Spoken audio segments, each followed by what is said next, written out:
నమస్తే welcome to Sakshi sports this is Durga team India run mission Virat Kohli మళ్లీ తన విశ్వరూపాన్ని ప్రదర్శిస్తున్నాడు. గత 7 వన్డే ఇన్నింగ్స్లో 677 పరుగులు బాదిన కోహ్లీ తన కెరీర్లోనే అత్యుత్తమ ఫామ్లో కొనసాగుతున్నాడు.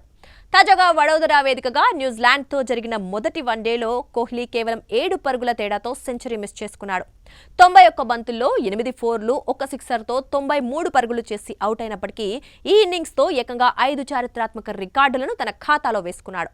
ముఖ్యంగా క్రికెట్ దేవుడు సచిన్ టెండూల్కర్ రికార్డును కోహ్లీ అధిగమించిన తీరు చూసి ఫ్యాన్స్ ఫిదా అవుతున్నారు. అంతర్జాతీయ క్రికెట్లో అత్యంత వేగంగా 28,000 పరుగులు పూర్తి చేసిన బ్యాటర్గా విరాట్ కోహ్లీ ప్రపంచ రికార్డు సృష్టించాడు. ఈ ఘనతను కోహ్లీ కేవలం 624 ఇన్నింగ్స్లోనే సాధించడం విశేషం. అంతకుముందు సచిన్ టెండూల్కర్ 644 ఇన్నింగ్స్లో, కుమార సంగక్కర 666 ఇన్నింగ్స్లో ఈ మైలురాయిని చేరుకున్నారు. అంటే సచిన్ కంటే 20 ఇన్నింగ్స్ల ముందే కోహ్లీ ఈ అరుదైన ఫీట్ను నమోదు చేసి మోడర్న్ డే గ్రేట్ అని మరోసారి నిరూపించుకున్నాడు. అంతర్జాతీయ క్రికెట్లో అత్యధిక పరుగులు చేసిన ఆటగాళ్ల జాబితాలో కోహ్లీ ఇప్పుడు 2వ స్థానానికి చేరుకున్నాడు. ఇప్పటి వరకు 28,016 పరుగులతో 2వ స్థానంలో ఉన్న శ్రీలంక దిగ్గజం కుమార సంగక్కరను విరాట్ అధిగమించాడు. కోహ్లీ ప్రస్తుతం 28,068 పరుగులతో ఉన్నాడు. ఇక కోహ్లీ కంటే ముందు కేవలం సచిన్ టెండూల్కర్ మాత్రమే ఉన్నాడు. సచిన్ 34,357 పరుగులతో ఎవ్వరికీ అందనంత ఎత్తులో ఉన్నాడు. ఇదే ఫామ్ కొనసాగితే సచిన్ ఆల్ టైమ్ రికార్డుకు కూడా కోహ్లీ ఎసరు పెట్టడం ఖాయంగా కనిపిస్తోంది. కానీ అదంత ఈజీ కాదు. ఎందుకంటే కోహ్లీ ప్రస్తుతం వన్డే ఫార్మాట్లో మాత్రమే కొనసాగుతున్నాడు.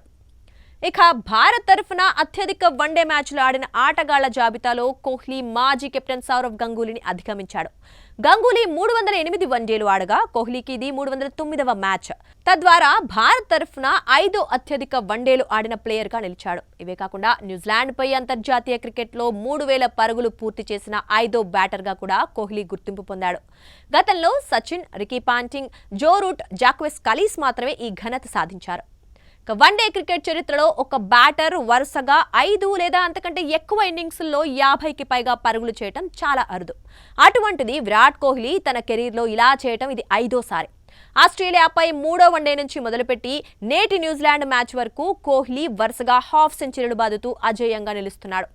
కోహ్లీ బ్యాట్ నుంచి వస్తోన్న ఈ పరుగుల వరద చూస్తుంటే రాబోయే మ్యాచ్ల్లో మరిన్ని సెంచరీలు ఖాయమని విశ్లేషకులు భావిస్తున్నారు.